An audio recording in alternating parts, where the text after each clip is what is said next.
ارشل خان بھوپال سے پوچھتے ہیں کہ جی ابو داؤد کی حدیث ہے کہ نبی کریم صلی اللہ علیہ وسلم بیر بضاعہ کا پانی وضو کے لیے استعمال فرماتے تھے، کنواں ہے اس کی بات کر رہے ہیں، جبکہ اس کنویں کے بارے میں یہ آتا ہے کہ وہ ایسا کنواں تھا جس میں حیض کے کپڑے، مرے ہوئے کتے اور گندگی ڈالی جاتی تھی،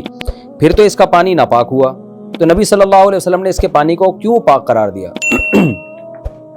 دیکھیں حدیث کے الفاظ یہ ہیں کہ صحابہ کرام نے نبی صلی اللہ علیہ وسلم سے آ کے سوال پوچھا کہ یا رسول اللہ کہ یہ بیر بضاعہ کنواں ہے، یلقا فیہ الحیض، جس میں حیض کے چیتھڑے ڈالے جاتے ہیں اور جس میں مرے ہوئے کتے ہیں اور گندگی ڈالی جاتی ہے، تو افنتوضأ منہا، کیا ہم اس سے وضو کر سکتے ہیں؟ تو آپ صلی اللہ علیہ وسلم نے فرمایا ان الماء طہور لا ینجسہ شیء، پانی پاک ہے، اسے کوئی چیز ناپاک نہیں کرتی۔ تو اس حدیث کے ظاہر سے ایسا لگتا ہے کہ وہ کنویں میں حیض کے چیتھڑے بھی ڈالے جا رہے تھے، مرے ہوئے کتے بھی ڈالے جا رہے تھے اور گند پھینکا جا رہا تھا، پھر بھی نبی نے فرمایا کہ اس کے پانی سے وضو کرو۔ تو دیکھیں یہ ہے حدیث اصل میں ان لوگوں کے خلاف حجت ہے جو کہتے ہیں بس نبی کی قول جیسے ملے ایسے لے لو۔ ہم تو یہ کہتے ہیں نا کہ نبی صلی اللہ علیہ وسلم کی جب بھی حدیث آپ کے سامنے آئے گی، آپ فقہا سے اس کا مطلب پوچھیں گے جو حدیث کے اہل ہیں۔ امام لیث بہت بڑے امام گزرے ہیں اسلاف میں، وہ یہ کہا کرتے تھے کہ حدیث سراسر گمراہی ہے سوائے ان لوگوں کے لیے جو حدیث سمجھنے کے اہل ہیں، اور یہ حدیث خود، یہ مضمون خود حدیث میں بھی آتا ہے۔ نبی صلی اللہ علیہ وسلم نے فرمایا بلغوا عنی ولو آیا، جو بھی بات مجھ سے سنو آگے پہنچاؤ۔ اس کی وجہ آپ صلی اللہ علیہ وسلم نے کیا بتائی؟ رب حامل فقہ غیر فقیہ، فرمایا بہت سے لوگ علم کی بات جانتے ہیں اس کا مطلب نہیں سمجھتے۔ تو اللہ کے نبی صلی اللہ علیہ وسلم نے اس امت کو دو حصوں میں ڈیوائیڈ کیا ہے، ایک حدیث جاننے والے سمجھتے نہیں ہیں وہ حدیث کا مطلب، دوسرا حدیث جاننے والے بھی ہوں اور سمجھتے بھی ہوں۔ تو اس لیے ہم بار بار کہتے ہیں، جو لوگ کہتے ہیں نا بس جب بھی ہمارے پاس کوئی حدیث آئے گی، ریفرنس آئے گا، ہم فوراً عمل کریں گے، تو عمل کریں آپ اس حدیث پر۔ ظاہر ہے ایسا نہیں ہے، یہ کیسے ممکن ہے کہ ایک طرف قرآن مجید حکم دے رہا ہے وَثِيَابَكَ فَطَهِّرْ، اپنے کپڑوں کو پاک رکھیے آپ، اور پھر نبی صلی اللہ علیہ وسلم حکم دے رہے ہیں کہ اذا استيقظ احدكم من منامه فلا يغمسن يده في الاناء حتى يغسلها ثلاثا، جب صبح اٹھو تو بالٹی میں برتن میں ہاتھ مت ڈالو، ہو سکتا ہے تمہارے ہاتھ میں رات کو گندگی لگی ہو تو ہاتھ بھی مت ڈالو جب تک اس ہاتھ کو 3 دفعہ دھو نہ لو، دھونے کے بعد برتن میں ہاتھ ڈالو۔ تو اتنی زیادہ نبی صلی اللہ علیہ وسلم پانی کو گندگی سے بچانے کی ترغیب دے رہے ہیں، تو آپ خود سوچئے ایسا کیسے ہو سکتا ہے کہ ایک کنویں میں کتے بھی ڈالے جا رہے ہوں اور حیض کے چیتھڑے بھی ڈالے جا رہے ہیں اور گوبر بھی ڈالا جا رہا ہو اور پھر آپ اس سے وضو کا حکم دیں؟ تو خلاصہ یہ کہ اس حدیث کا وہ مطلب نہیں ہے جو ترجمے سے آپ کو سمجھ میں آ رہا ہے، بلکہ وہ مطلب ہے جو فقہاء کرام بیان کرتے ہیں۔ مطلب یہ ہے کہ حدیث کے کم یعنی کچھ 2-3 مطلب بیان کیے گئے ہیں اس حدیث کے، کیونکہ پھر یہ حدیث نبی صلی اللہ علیہ وسلم کی باقی سیرت اور باقی زندگی سے میچ نہیں کرے گی، کیونکہ ہمیشہ آپ صلی اللہ علیہ وسلم نے طہارت کا اہتمام کیا، صحابہ نے بھی اہتمام کیا، کہیں بھی ایسا نہیں ملتا کہ کہیں نجاست گری ہو اور آپ نے اس میں وضو کا ہمیں حکم دے دیا ہو یا خود وضو کیا ہو۔ تو یہ اصل میں زمانے جاہلیت کا ایک کنواں تھا جس کی بات ہو رہی تھی کہ اس میں یہ سب چیزیں ڈالی جاتی تھیں، تو صحابہ نے بتایا کہ یا رسول اللہ اس میں یہ سب کام ہوتا رہا ہے،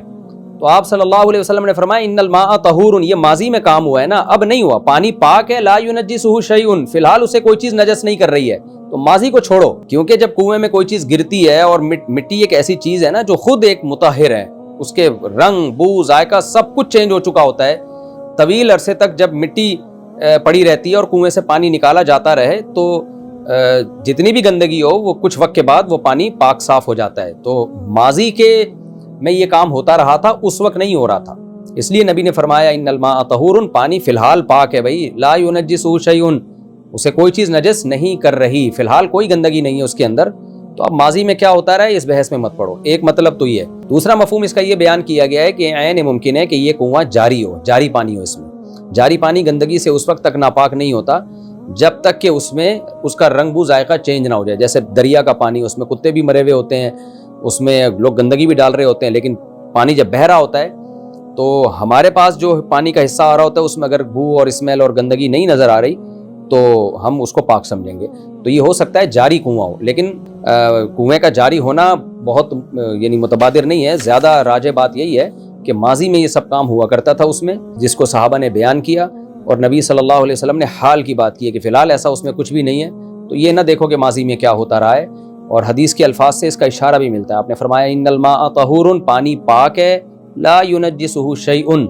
اسے کوئی بھی چیز نجس نہیں کر رہی ہے، یعنی فی الحال اس میں کوئی گندگی ہمیں نظر نہیں آ رہی ہے، تو کیا ہوتا رہا ہے ماضی میں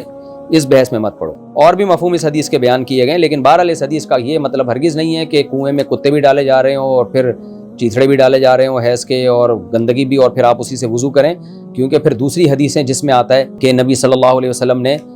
کنویں میں اگر تھوڑی سی بھی نجاست گر گئی ہو تو پانی کو پاک کرنے کا حکم دیا ہے، تو وہ حدیثوں کے یہ حدیث پھر خلاف ہو جائے گی، تو نبی کی بات کا وہی مطلب بیان کیا جائے گا جو دوسری حدیثوں سے ہمیں سمجھ میں آ رہا ہے۔ آواز سے کسی نے پوچھا ہے، میں نے بچپن میں والدین کے دباؤ کی وجہ سے حفظ کیا تھا، میں نہیں کرنا چاہتی تھی، میں نے حفظ مکمل تو کر لیا، میری آمین بھی ہو گئی، مگر میں نے کبھی اس کو دل سے تسلیم نہیں کیا۔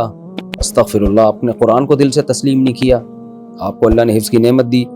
یہ الفاظ بھی آپ کے بہت ہی نامناسب ہیں۔ مجھے پکا یاد بھی نہیں ہے، میں اب یونیورسٹی جاتی ہوں تو وہاں بھی میں نے نہیں بتایا،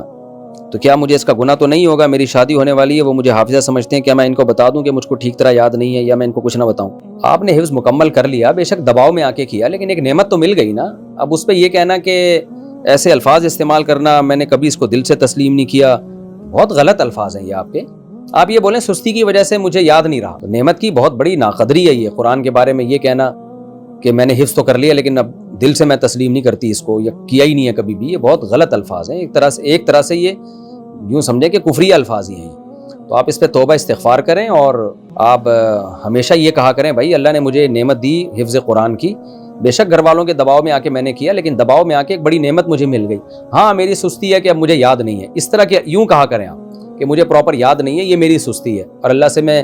دعا کرتی ہوں کہ اللہ مجھے پکا یاد کرا دے، اور کوشش بھی کریں یاد کرنے کی، کوئی زیادہ مشکل کام نہیں ہے، آپ روزانہ آدھا پارہ پڑھ لیا کریں، ایک پارہ پڑھ لیا کریں، تو